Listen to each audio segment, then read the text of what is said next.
Assalamualaikum warahmatullahi wabarakatuh. Perkenalkan, nama saya Dian Pratama Harnendra, NRP 105119100065 dari Departemen Teknik Instrumentasi TS dari kelas Sistem Konversi Daya Listrik 5A akan mereview tentang rectifier. Pertama itu apa sih tentang AC dan DC? Arus listrik DC atau direct current atau arus listrik sekarang merupakan arus listrik yang mengalir dari kutub negatif ke positif dan hanya terjadi dalam sar saja. Aliran tersebut akan menyebabkan adanya lubang dengan muatan positif yang terlihat menuju ke kutub negatif sumber tekanan arus listrik digolongkan menjadi tiga, yaitu sumber arus listrik primer seperti baterai, elemen Lagrange, elemen volta, elemen Daniell, dan lain-lain, yang apabila telah tercapai keseimbangan potensial tidak dapat diisi potensial kembali karena terjadi perubahan atau kerusakan satu atau beberapa komponen di dalamnya. Yang kedua yaitu sumber arus listrik sekunder seperti akumulator, aki, elemen alkalen atau energizer, dan lain-lain, yang apabila tercapai keseimbangan potensial dapat diisi potensial kembali dengan cara distribusi listrik. Sumber arus listrik mekanis seperti generator, dinamo, dan stop kontak variabel dalam kehidupan sehari-hari. Contoh pemanfaatan arus DC terlihat pada peralatan seperti komputer, laptop, televisi, lampu LED, dan sebagainya. Arus listrik DC juga dapat dikemas dalam bentuk aki atau dapat disebut elemen basah. Maaf, ini maksudnya itu ada dua. Kemudian itu arus listrik AC atau alternating current atau juga arus listrik bolak-balik. Arus ini biasanya dihasilkan oleh generator yang dapat menghasilkan listrik namun besar dan arahnya selalu berubah setiap waktu. Arus bolak-balik ini akan membentuk sebuah gelombang dengan frekuensi tertentu yang berbentuk sinus, sehingga banyak juga yang menyebutnya arus listrik berbentuk gelombang sinus karena selalu mengalir dua arah atau bolak-balik. Adapun sumber tekanan dari arus listrik AC antara lain itu arus listrik dari PLN, genset, dinamo, dan turbin angin. Kemudian tentang rectifier. Rectifier adalah alat yang digunakan untuk mengubah sumber arus bolak-balik atau AC menjadi sinyal sumber arus DC atau searah. Gelombang AC yang berbentuk gelombang sinus banyak dapat dilihat dengan alat ukur CRO. Rangkaian rectifier banyak digunakan transformator step down yang digunakan untuk menurunkan tekanan sesuai dengan perbandingan transformasi transformator yang digunakan. Penyara dibedakan menjadi dua jenis, yaitu penyara setengah gelombang dan penyara gelombang penuh. Sedangkan untuk penyara gelombang penuh dibedakan menjadi penyara gelombang penuh dengan center tap atau CT dan penyara gelombang penuh dengan menggunakan dioda bridge. Kemudian ada amplitudo arus AC seperti ini. Tekanan AC dapat digambarkan secara matematis sebagai fungsi waktu dengan persamaan berikut. Ini persamaannya.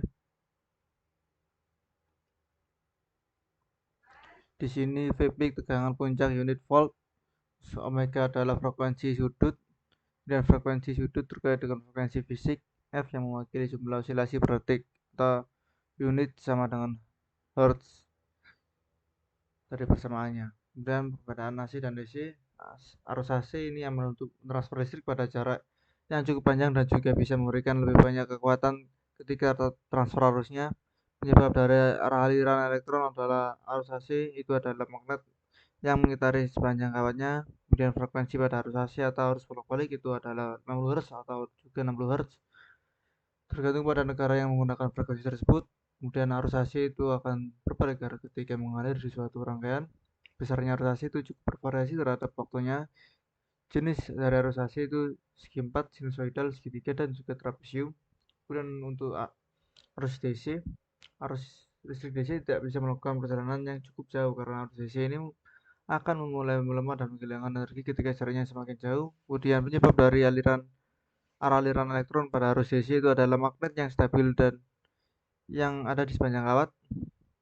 Kemudian frekuensi pada arus DC itu adalah 0, dan arus DC itu tetap mengalir satu arah dengan rangkaiannya. Besarnya arus DC itu tetap terhadap waktu. Kemudian jenis arus DC itu puls atau bisa disebut murni. Kemudian ini ada blok diagram AC itu DC, power supply. seperti ini.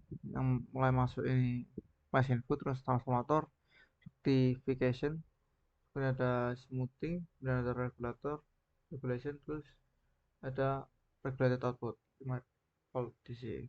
Kemudian pembagian rectifier, di sini ada ini. Pertama, uncontrolled rectifier ada single phase, three phase. Yang single phase ada half wave, full wave, dan yang three phase ada half wave dan full wave. Kemudian untuk AC/DC converter atau control rectifier, pertama ada single phase dan three phase. Ya, dari single phase ada satu semi converter, dua ada full converter, ada tiga dual converter. Kemudian yang three phase ada satu converter, satu semi converter, kemudian ada dua full converter, ada tiga dual converter. Kemudian penyara setengah gelombang fase tunggal atau R-load. Penyara setengah gelombang merupakan rangkaian penyara yang paling sederhana, yaitu terdiri dari satu dioda. Penyara setengah gelombang fase tunggal R-load with a prevailing diode, karena beban induktif berada konduksi dioda di satu akan melampaui saat sampai harus menjadi nol. Kemudian rectifier dan penyara gelombang dibagi menjadi dua jenis, yaitu half wave rectifier atau penyara setengah gelombang dan full wave rectifier, penyara gelombang penuh.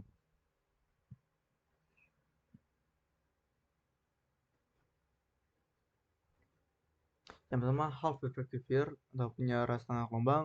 Half wave rectifier atau penyara setengah gelombang merupakan penyara yang paling sederhana karena hanya menggunakan satu buah dioda untuk menghambat sisi sinyal negatif dari gelombang AC dari power supply dan melewatkan sisi yang positifnya. Pada prinsipnya, arus AC terdiri dari dua sisi gelombang, yakni sisi positif dan sisi negatif yang bolak-balik. Sisi positif gelombang dari arus AC yang masuk ke dioda akan menyebabkan dioda menjadi bias maju atau forward bias, sehingga melewatkannya, sedangkan sisi negatif gelombang arus AC yang masuk akan menjadikan dioda dalam posisi reverse bias atau bias terbalik, sehingga menghambat sinyal negatif tersebut. Kemudian ada full wave rectifier, penyara gelombang penuh. Terdapat dua cara untuk membentuk full wave rectifier atau penyara gelombang penuh. Kedua cara tersebut tetap menggunakan dioda sebagai penyara, namun dengan jumlah dioda yang berbeda dengan menggunakan dua dioda dan 4 dioda. Penyara gelombang penuh dengan dua dioda harus menggunakan transformator CT, sedangkan penyara 4 dioda tidak perlu menggunakan transformator CT. Penyara 4 dioda sering disebut juga dengan full wave bridge rectifier. Kemudian ada penyara gelombang penuh 2 dioda. Penyara gelombang penuh 2 dioda memerlukan transformator khusus yang dinamakan dengan transformator CT atau center tap. Transformator CT memberikan output keluaran tegangannya yang berbeda fase 180 derajat melalui kedua terminal output sekundernya. Penyara gelombang penuh 4 dioda atau bridge rectifier. Penyara gelombang penuh dengan menggunakan 4 dioda adalah jenis rectifier yang paling sering digunakan untuk dalam rangkaian power supply karena memberikan kinerja yang lebih baik dari jenis penyara lainnya. Penyara gelombang penuh 4 dioda ini juga sering disebut dengan bridge rectifier atau penyara jembatan. Kemudian ada penyara gelombang yang dilengkapi dengan kapasitor.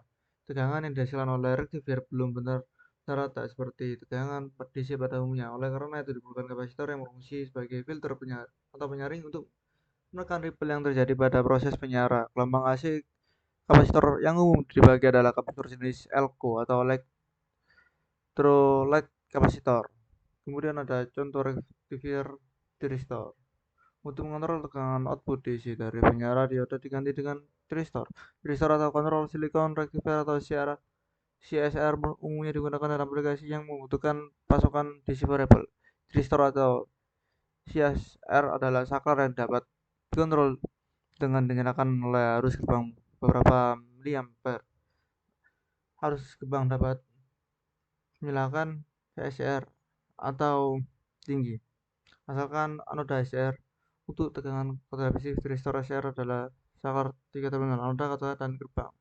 Karena penyara digunakan untuk mengonversi AC ke DC, penyara terminal juga disebut konverter AC to DC. Konverter ini digunakan secara luas dalam aplikasi industri, terutama dalam drive kecepatan variabel. Semi-converter adalah konverter satu kuadran. Ini memiliki satu polaritas dengan output dan arus positif atau negatif. Kemudian konverter lengkap dengan konverter kuadran, sedangkan konverter ganda adalah konverter 4 kuadran. Itu adalah diagramnya. Mungkin sekian dari saya. Mohon maaf bila ada salah kata. Wassalamualaikum warahmatullahi wabarakatuh.